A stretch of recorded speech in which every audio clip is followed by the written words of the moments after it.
Rongga mulut atau cavum oris adalah bagian tubuh yang merupakan awal dari saluran pencernaan.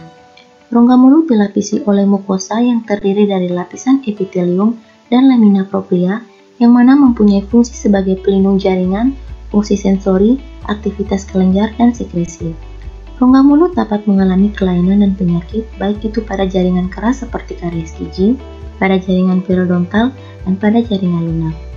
Kondisi rongga mulut sangat kompleks di mana dapat terjadi iritasi mekanik, fisik, dan kimiawi, serta banyaknya mikroorganisme dan laju saliva yang dapat mempengaruhi terjadinya perubahan kondisi lingkungan rongga mulut dan memungkinkan terjadinya suatu penyakit.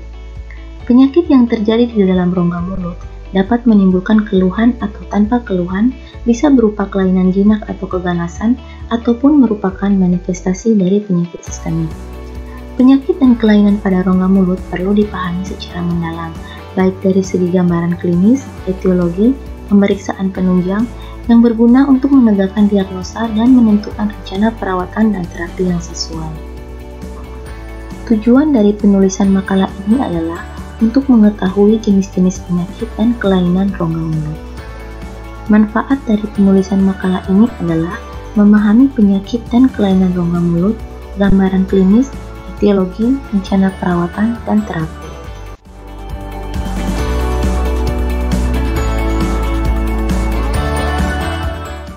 Actinic cheilitis, di mana merupakan lesi peraga nas pada tepi vermilion bibir bawah yang disebabkan oleh paparan sinar matahari berlebihan. Adapun gambaran klinisnya berupa edema dan kemerahan, namun kemudian lesi dapat mengelupas dan meninggalkan area perdarahan, bersisik dan berkeriput berwarna putih keabuan. Adapun etiologinya yaitu paparan sinar matahari. Rencana perawatannya dengan pengambilan epitel dengan cara pembedahan yaitu cryosurgery untuk mencegah ke arah keganasan. Terapinya yaitu memberikan obat topikal yang akan menghilangkan epitel yang mengalami displasia sehingga terjadinya regenerasi epitel yang normal. Prognosanya yaitu prognosa kanker pada actinic cheilitis adalah lebih agresif daripada yang lainnya. Kira-kira 10% dari seluruh kanker adalah berasal dari bibir. Yang kedua ada amalgam tato. Amalgam tato memiliki definisi berupa pigmentasi pada rongga mulut dapat disebabkan oleh bahan restorasi gigi seperti amalgam. Nah, secara umum ini disebut juga amalgam tato. Adapun gambaran klinisnya itu lesi ini biasanya dekat sekali dengan gigi berjarak 5 mili atau lebih, dan amalgam terlihat berupa granul berwarna hitam dan coklat. Nah, di mana biasanya granul ini terdapat pada lamina propria, kadang di submukosa. Lesi ini terdapat pada gingiva posterior dekat restorasi amalgam. Etiologinya itu amalgam tato juga dapat terjadi akibat serat dengan partikel amalgam yang terakumulasi selama proses pengurangan amalgam. Adapun rencana perawatannya itu dapat dilakukan dengan teknik bedah skalpel yaitu menghilangkan daerah yang berpigmen dengan menggunakan skalpel. Angioratic odema memiliki definisi pembengkakan odematus diffuse pada kulit, mukosa, dan jaringan ikat submukosa. Hal ini dapat menyebabkan kematian apabila sudah melibatkan saluran pencernaan atau pernafasan. Adapun gambaran klinisnya itu serangan cepat onset sedang, pembengkakan odema lunak, diffuse paling sering melibatkan wajah sekitar bibir, dagu, mata, lidah. Selain itu melibatkan kulit, meliputi tangan, lengan, dan kaki, tidak sakit dan dapat menimbulkan gatal dan muncul eritema. Etiologinya itu reaksi hypersensitif IgE mediated dapat disebabkan oleh obat, makanan, dan debu. Rencana perawatan dari angioratic oedema adalah obat anti alergi per oral, di mana serangan tidak dapat dikontrol jika mengenai laring dan dapat diberikan epinefrin secara intramuskuler. Yang keempat ada angular cheilitis, di mana ini merupakan suatu lesi mulut yang ditandai dengan adanya fisura, kemerahan pada sudut mulut disertai rasa sakit, kering, rasa terbakar, dan terkadang disertai rasa gatal. Gambaran klinisnya yaitu berupa gatal, kering, sensasi terbakar, mudah berdarah dikarenakan karena gerakan mulut seperti tertawa, fissure erythematosus simetris pada kulit komisural. Adapun etiologinya itu disebabkan oleh infeksi jamur Candida albicans, bakteri Staphylococcus aureus, dan bakteri Staphylococcus beta hemolytic. Rencana perawatannya itu identifikasi dan mengoreksi faktor etiologi, memperbaiki gizi buruk, mengoreksi gangguan sistemik seperti diabetes dan anemia, serta menjaga kebersihan rongga mulut yang optimal. Pemeriksaan penunjangnya itu bisa dilakukan swab dan kultur untuk mengetahui organisme penyebabnya. Yang keenam ada ankyloglossia, di mana ankyloglossia ini disebut juga dengan tongue tie, merupakan kelainan kongenital dengan tanda klinis frenulum lingualis rendah dan terbatasnya pergerakan lidah. Adapun gambaran klinisnya yaitu frenulum terlihat tidak normal, pendek, dan tebal. Bila lidah diangkat akan terlihat seperti heart shape. Etiologinya terjadi karena kegagalan dalam regenerasi sel yang mengarah pada hubungan antar lidah dan dasar mulut. Rencana perawatannya itu tidak perlu dilakukan rencana perawatan apabila tanpa adanya gangguan bicara. Nah, bila ada gangguan bicara dapat dilakukan frenektomi dan speech therapy. Bell's palsy. Bell's palsy ini merupakan paralisis secara fasial unilateral akut yang penyebabnya belum diketahui. Adapun gambaran klinisnya itu terjadi secara mendadak, salah satu sisi wajah asimetris, kesemutan di sekitar bibir atau mata kering, kelopak mata tidak dapat dipejamkan. Etiologinya itu kelumpuhan perifer akibat proses non-suppuratif, non-neoplasmik, non-degeneratif primer, di mana edema pada nervus facialis pada distal canalis facialis. Bifid tongue. Bifid tongue ini adalah lidah dengan alur atau terbelah membujur sepanjang ujung lidah. Adapun gambaran klinisnya terjadi pada ujung lidah, terdapat celah pada ujung lidah. Awalnya tidak memiliki gejala akibat pengumpulan sisa makanan dan pertumbuhan mikroorganisme ini dapat menimbulkan iritasi pada dorsum lidah. Etiologinya adalah hasil dari penggabungan distal tongue bulge yang tidak sempurna. Rencana perawatan dan terapinya ini dengan melakukan pembersihan celah secara teratur dan kemudian koreksinya dilakukan dengan cara merekonstruksi lidah. Burning mouth syndrome. Definisinya merupakan kondisi rasa sakit dalam mulut yang biasanya disertai dengan rasa terbakar atau panas pada lidah, bibir, dan mukosa tanpa adanya kelainan patologik. Gambaran klinisnya itu memiliki karakteristik berupa sensasi terbakar pada jaringan rongga mulut, triad simptom, rasa sakit, dysgeusia, dan serostomnia.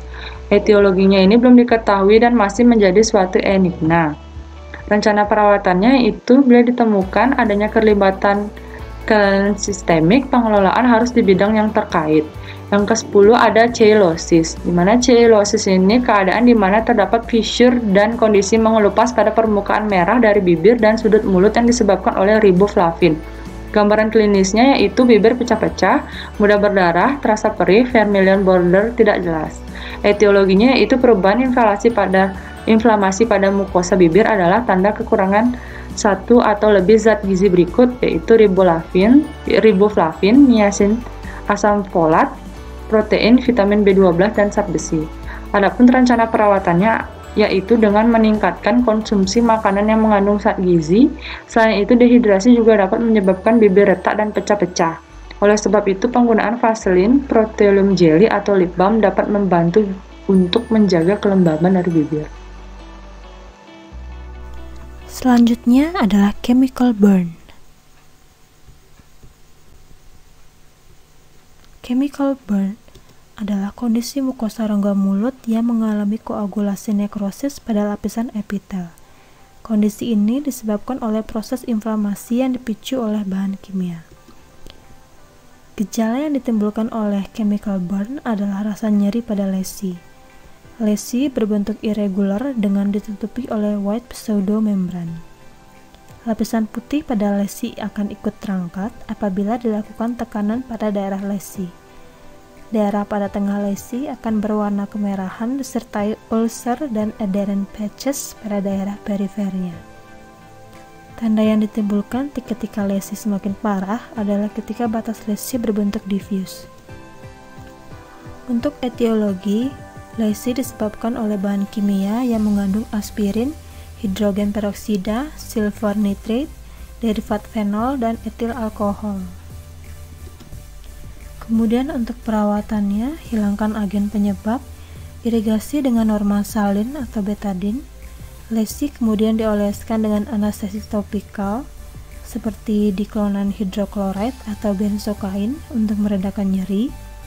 Protective coat juga dibutuhkan untuk menutup lesi seperti pada pasta emollient atau hidroksipropil cellulose film. Terapi antibiotik juga dapat diberikan untuk mencegah infeksi sekunder. Pasien dianjurkan untuk mengkonsumsi vitamin untuk meningkatkan penyembuhan luka, serta hindari makanan yang keras, panas, dan pedas selama seminggu. Lesi ke-12 adalah coated tongue. Coated tongue adalah kondisi permukaan lidah ditutupi oleh lapisan hyperkeratinization yang terdiri dari bakteri, epitel desquamasi, sel leukosit, dan residu makanan di antara papila lidah. Kondisi ini biasanya ditemukan pada pasien usia lanjut. Hal ini disebabkan adanya penurunan flow saliva sehingga akumulasi debris terjadi pada daerah dorsal. Untuk gambaran klinis coated tongue memiliki warna permukaan putih, yellowish brown atau black mossy yang menutupi permukaan lidah. Lapisan yang berwarna kuning, coklat, atau hitam disebabkan oleh produksi pigmen dari bakteri. Etiologi dari coated tongue dikaitkan dengan dry mouth, penurunan imunitas, oral hygiene yang buruk, kebiasaan merokok, efek samping penggunaan obat, dan manifestasi penyakit sistemik. Untuk perawatan mengatasi coated tongue adalah dengan metode membersihkan lidah menggunakan instrumen tongue scraping. Alat diletakkan seposterior mungkin dan pastikan berkontak dengan permukaan lidah. Tarik ke depan untuk mengangkat akumulasi debris, lalu bersihkan ujung alat dengan air mengalir. Ulangi langkah tersebut hingga lapisan tidak dapat diangkat lagi. Selanjutnya adalah crenulated tongue. Crenulated tongue adalah suatu keadaan yang ditandai oleh lekukan pada tepi lateral lidah. Tekanan abnormal dari gigi pada lidah mencetak pola tertentu yang tampak sebagai oval cekung yang dibatasi oleh tepi. Gambaran klinis dari crenulated tongue adalah tidak menimbulkan rasa nyeri dan dapat dilihat di permukaan lidah berupa lekukan di sepanjang lateral lidah kanan dan kiri. Lebarnya mengikuti lebar kontur gigi, konsistensinya kenyal, sama seperti konsistensi lidah sekelilingnya, warnanya sama dengan warna lidah di sekelilingnya, dan pasien tidak merasakan sakit saat dipalpasi. Crenulated tongue disebabkan oleh gesekan dari lidah terhadap gigi dan diastema, kebiasaan menjulurkan lidah, menghisap lidah, clenching, atau kondisi makroglossia. Untuk perawatan apabila crenulated tongue terjadi karena faktor kebiasaan menjulurkan lidah atau menghisap lidah, maka pemasangan alat intraoral untuk menghilangkan kebiasaan tersebut dapat menjadi pilihan perawatan. Selanjutnya adalah Crohn's disease. Crohn's disease adalah salah satu penyakit inflamasi gastrointestinal yang masuk dalam kategori inflammatory bowel disease atau disingkat dengan IBD. Penyakit ini berkaitan dengan kelainan imunitas yang menyebabkan proses inflamasi kronis. Proses inflamasi ini ditandai dengan adanya granulomatose yang dapat muncul di rongga mulut hingga anus. Manifestasi pada rongga mulut merupakan manifestasi klinis pertama pada penyakit ini. Gambaran klinis pasien Crohn's disease memiliki manifestasi dalam rongga mulut berupa multiple superficial ulcer dan cobblestone berupa papul pada mukosa bukal dan vestibulum yang bersifat rekaren. Pasien juga akan merasa nyeri ketika makan, pipi bengkak, dan gusi berdarah. Manifestasi klinis lainnya berupa pembengkakan pada bibir dan angular cheilitis. Untuk etiologi dari kondisi ini, penyakit ini disebabkan oleh kondisi autoimun yang menyebabkan inflamasi kronis di saluran gastrointestinal. Untuk perawatan, terapi yang dilakukan berupa terapi farmakologi dan bedah. Terapi farmakologi berupa antiinflamasi, terapi steroid, antibiotik, dan imunomodulator. Terapi bedah berupa strictureplasty, kolektomi, dan protokolektomi. Sedangkan untuk terapi oral berupa aplikasi kortikosteroid pada lesi untuk mengurangi inflamasi dan mempercepat penyembuhan. Selanjutnya adalah dysgeusia. Dysgeusia atau ageusia atau bisa disebut dengan hipogeusia adalah kondisi gangguan fungsi pengecapan di mana indera pengecap kehilangan kemampuan untuk mendeteksi rasa manis, asam, asin, pahit, dan umami. Kondisi ini terjadi secara tiba-tiba dan gejala yang ditimbulkan berupa pengecapan terasa seperti rasa metalik atau tengik. Etiologinya terdiri dari 3, yaitu faktor lokal, faktor sistemik, dan pharmacological agent. Untuk faktor lokal berupa candidiasis oral, galvanism, periodontitis, oral lichen planus, dan xerostomia. Faktor sistemik berupa defisiensi vitamin, defisiensi nutrisi, Crohn disease, alkoholik, gastritis, dan efek radiasi. Kemudian untuk perawatan dari dysgeusia adalah mengeliminasi penyebab dysgeusia dan biasanya regenerasi sel saraf akan mengembalikan indera pengecap. Selanjutnya adalah eksostosis. Eksostosis adalah kondisi hiperplasi tulang kortikal dan tulang cancellus pada permukaan alveolar. Gambaran klinis dari eksostosis adalah lokasi tonjolan tulang berada pada permukaan palatal, perbatasan antara attached gingiva dan mucosa vestibula, terutama area caninus dan molar. Ukuran eksostosis tidak terlalu besar dan dapat berupa soliter atau multiple. Bentuk berupa nodular dan konsistensi keras seperti tulang. Untuk etiologi penyebab eksostosis ini belum diketahui secara pasti. Untuk rencana perawatan berupa tindakan bedah untuk mengangkat tonjolan tulang.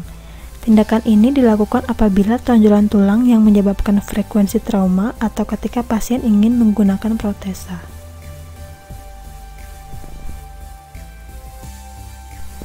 Selanjutnya adalah eosinophilic ulcer. Eosinophilic ulcer adalah lesi jinak kronik yang terdapat pada mukosa rongga mulut. Gambaran klinis dari eosinophilic ulcer sering ditemukan pada permukaan lidah dan ditandai dengan adanya batas lesi yang indurated sebagai tanda malignansi. Bentuk lesi berupa nodular dengan central ulcer berdiameter 4 hingga 5 cm, dasar berupa jaringan fibros berwarna putih kekuningan.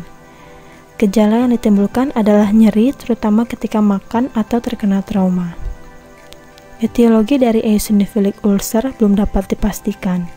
Lesi akan reaktif ketika terdapat trauma. Perawatan pada eosinophilic ulcer adalah terapi berupa pemberian antibiotik, topikal seperti tetracycline, kortikosteroid seperti dexamethasone, dan surgical excision.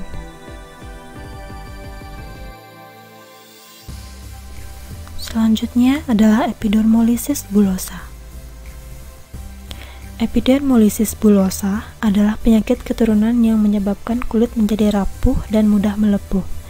Diklasifikasikan menjadi 5, yaitu epidermolysis bullosa simplex, dystrophic dominant, dystrophic recessive, junctional epidermolysis bullosa, dan aquista. Gambaran klinis dari epidermolysis bullosa simplex berupa bula pada rongga mulut, kemudian dystrophic dominant berupa bula dan resesi gingiva, dystrophic recessive berupa white spot, vesikel dan bula, junctional berupa formasi bula luas dan gangguan pembentukan enamel dentin pada gigi desidui.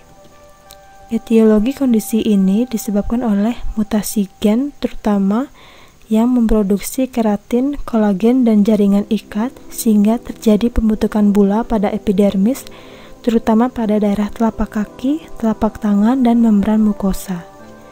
Untuk perawatannya adalah hindari iritasi mekanik berupa makanan keras dan sikat gigi yang keras. Diberikan juga terapi antibiotik, lip lubrikan, aplikasi topikal steroid, oral kortikosteroid, imunosupresif agent, dan diberikan intravenous immunoglobulin 400 mg per kilogram selama 5 hari untuk kasus yang parah. Selanjutnya adalah Epulis fissuratum. Epulis fissuratum adalah tumor jinak yang tumbuh di atas gingiva dan jaringan lunak di rongga mulut. Gambaran klinis berupa tonjolan jaringan fibros pada area mukolabial fold atau mukobuccal fold akibat iritasi gingiva. Ujung tonjolan biasanya tidak mengalami inflamasi, iritasi ditemukan di dasar tonjolan. Konsistensi lesi terasa solid ketika dipalpasi, ukuran lesi dari kecil dan besar hingga sepanjang vestibulum. Etiologi dari kondisi ini disebabkan oleh kondisi gigi tiruan yang tidak pas, yaitu overextended sayap gigi tiruan sehingga menyebabkan inflamasi kronik pada mukosa pada bagian vestibulum bukal. Rencana perawatan dilakukan dengan mengeliminasi faktor iritan dan dilakukan excisional biopsi. Selanjutnya adalah Epulis gravidarum. Epulis gravidarum adalah tumor jinak akibat reaksi jaringan granulomatik yang berkembang pada gusi selama masa kehamilan. Gambaran klinis dari Epulis gravidarum, kondisi ini terjadi pada usia kehamilan trimester pertama dan terus meningkat selama 7 bulan kehamilan. Bentuk lesi berbatas tegas dan akan terus membesar secara bertahap. Ukuran lesi akan berkurang setelah melahirkan dan biasanya akan recurrent ketika dibedah saat masa kehamilan. Etiologi kondisi ini disebabkan oleh lokal minor trauma yang menyebabkan reaksi intensif jaringan mukosa akibat perubahan hormon endokrin selama masa kehamilan. Rencana perawatan tindakan pembedahan hanya akan dilakukan ketika lesi tidak menghilang setelah melahirkan.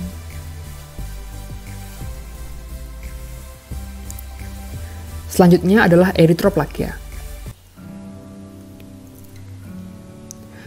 Eritroplakia adalah lesi yang relatif tidak umum terjadi pada rongga mulut yang diketahui memiliki potensi menjadi lesi prakanker. Eritroplakia sebagian besar merupakan penyakit pada orang dewasa parubaya hingga lanjut usia tanpa kecenderungan jenis kelamin yang signifikan. Untuk gambaran klinisnya, eritroplakia paling banyak terjadi pada lipatan mukobukal rahang bawah, orofaring, lidah, dan dasar mulut.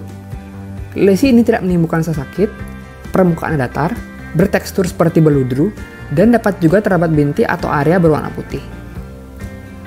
Untuk etiologinya, terdapat hubungan yang kuat antara perilaku mengkonsumsi tembakau dan penggunaan alkohol sebagai salah satu penyebab dari lesi eritroplakia.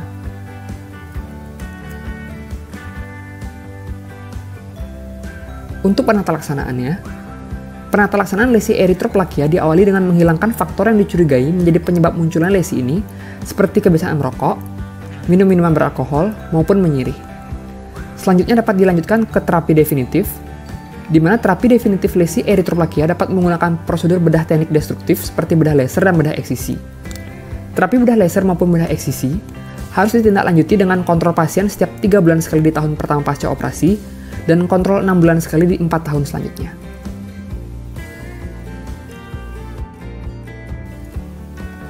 Selanjutnya adalah erythema multiforme.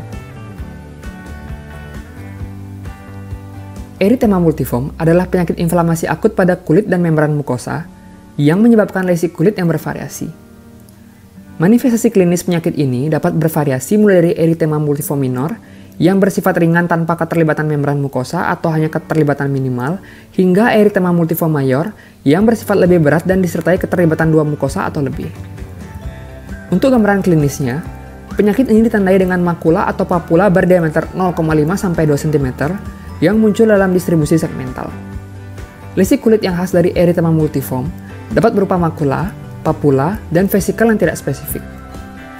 Untuk etiologinya, lesi kulit dan mukosa dari erythema multiforme umumnya terjadi akibat reaksi imunologis terhadap agen atau obat infeksi yang dikonsumsi. Sebagian besar pasien erythema multiforme memiliki riwayat infeksi virus herpes simplex atau HSV. Untuk pemeriksaan penunjangnya, biopsi dapat dilakukan sebagai pemeriksaan penunjang apabila diagnosis tidak bisa ditegakkan secara klinis. Untuk rencana perawatan dan penata laksanaannya, pada kasus erythema multiforme minor, lesi dapat sembuh dalam beberapa minggu tanpa terdapat komplikasi yang berarti. Namun untuk kasus yang lebih parah, manajemen intensif dengan terapi cairan intravena mungkin diperlukan. Antihistamin oral dan steroid topikal juga dapat digunakan untuk meredakan gejala. Untuk prognosisnya, Sebagian besar pasien dengan eritema multiforme dapat sembuh dengan sendiri. Pada eritema multiforme minor, lesi berkembang selama 1-2 minggu dan akhirnya mereda dalam 2-3 minggu tanpa meninggalkan bekas luka. Untuk lesi eritema multiforme mayor, memerlukan waktu 3-6 minggu untuk mereda.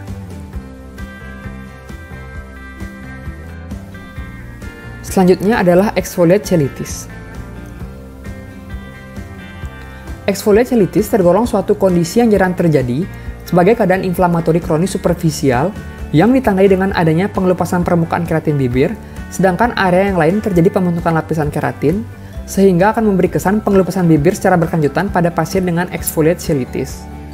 Untuk gambaran klinisnya, seorang dengan kondisi exfoliate cheilitis akan sering mengeluhkan rasa nyeri, kesulitan berbicara, kesulitan makan maupun tersenyum, bahkan sering terjadi pendarahan yang akhirnya menjadi krusta. Untuk etiologinya, etiologi dari exfoliate cheilitis masih belum dapat diketahui dengan jelas.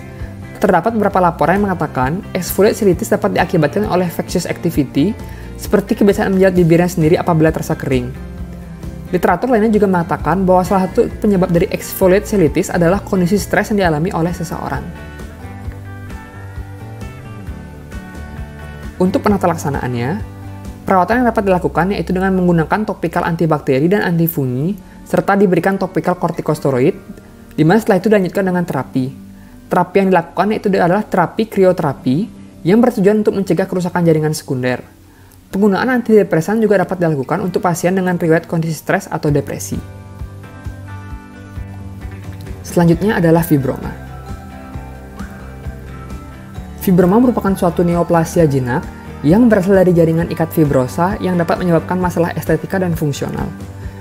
Fibroma adalah tumor jinak di rongga mulut yang sering dijumpai pada lidah, gingiva, dan mukosa bukal. Menurut penelitian, wanita 2 kali lebih mungkin untuk mengalami fibroma daripada pria. Untuk gambaran klinisnya, lesi fibroma menunjukkan bentuk benjolan yang kenyal, dapat digerakkan, memiliki warna seperti mukosa normal, berwarna kebiruan, dan tidak menimbulkan rasa sakit. Untuk etiologinya, etiologi dari fibroma dikarenakan faktor eksternal seperti trauma atau iritasi lokal. Fibroma dapat disebabkan oleh iritasi lokal seperti plak, kalkulus, overhanging margin, trauma saat menyikat gigi, maupun gesekan plak protesa pada gigi tiruan. Untuk rencana perawatan dan penata laksanaan, fibroma merupakan tumor jinak, jarang rekaren, dan tanpa kecenderungan untuk mengalami transformasi ke arah keganasan. Rencana perawatannya yaitu dengan melakukan bedah eksisi. Selanjutnya adalah fisur tang. Fisur tang merupakan varian normal yang ditandai dengan adanya beberapa celah atau alur yang terdapat pada dorsum lidah dan akan semakin terlihat seiring bertambahnya usia. Untuk gambaran klinisnya, fisur tang secara klinis hanya terdapat pada 2/3 anterior dari lidah. Fisur tang mempunyai penampilan klinis yang bervariasi. Pada beberapa keadaan, tampak alur yang mencolok di garis tengah dan beberapa alur lateral yang bercabang-cabang. Pada keadaan lain, tampak adanya alur multiple, bergelombang dan tidak teratur.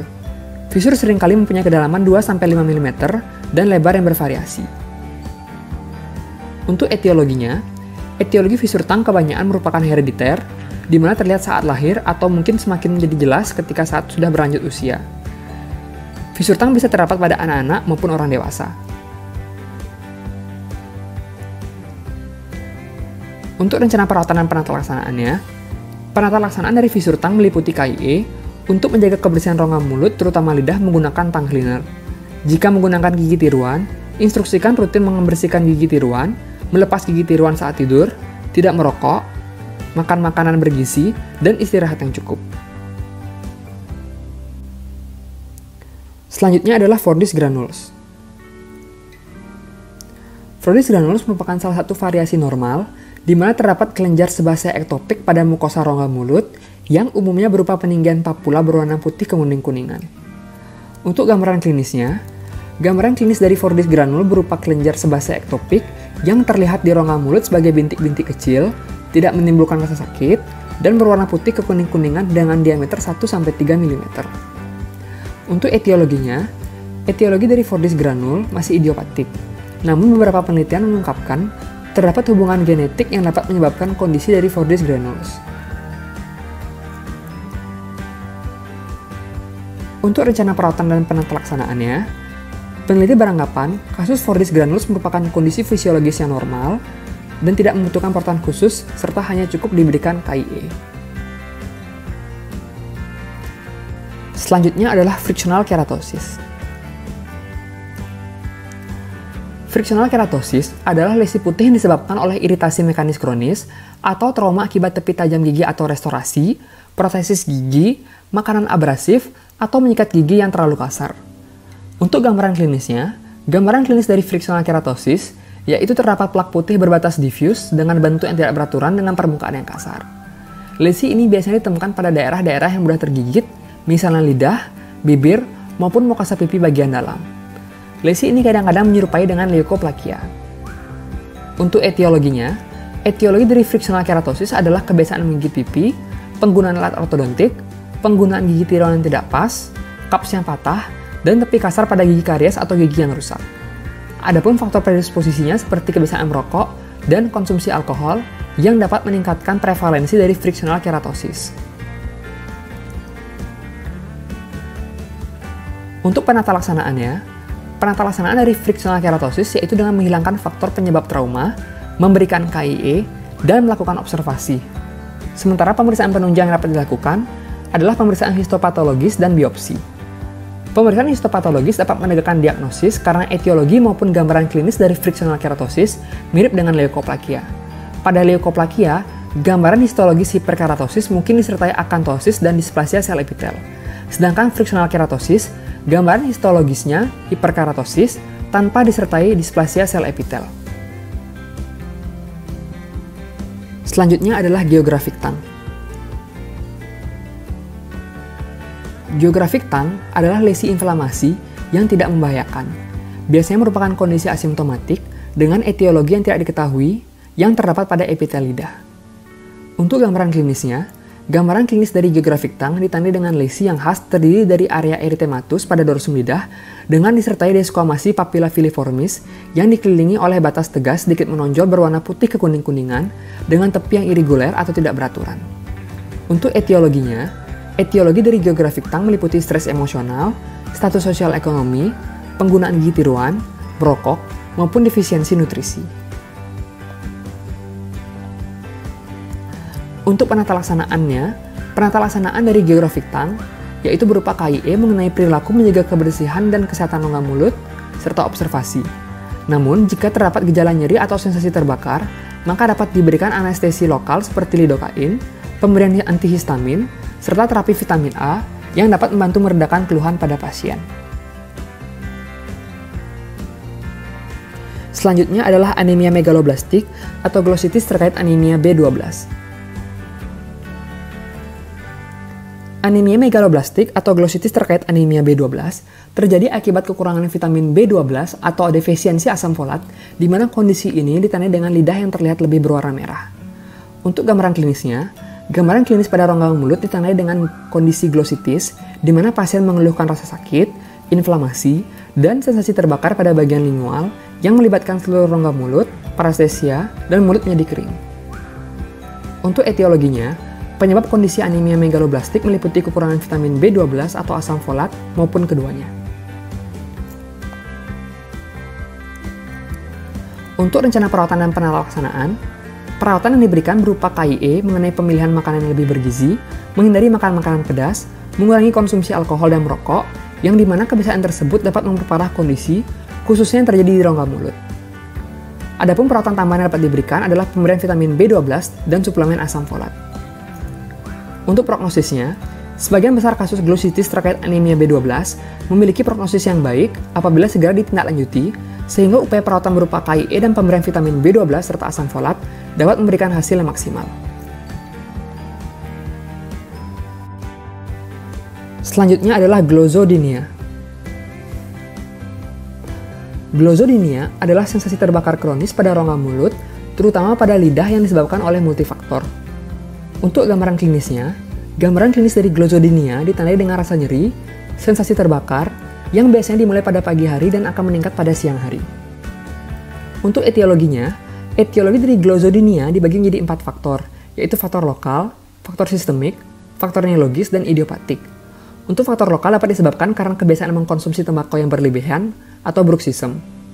Untuk faktor sistemik dapat disebabkan oleh multiple myeloma atau amiloidosis, sementara untuk faktor neurologis dapat disebabkan oleh kerusakan saraf lingual setelah operasi.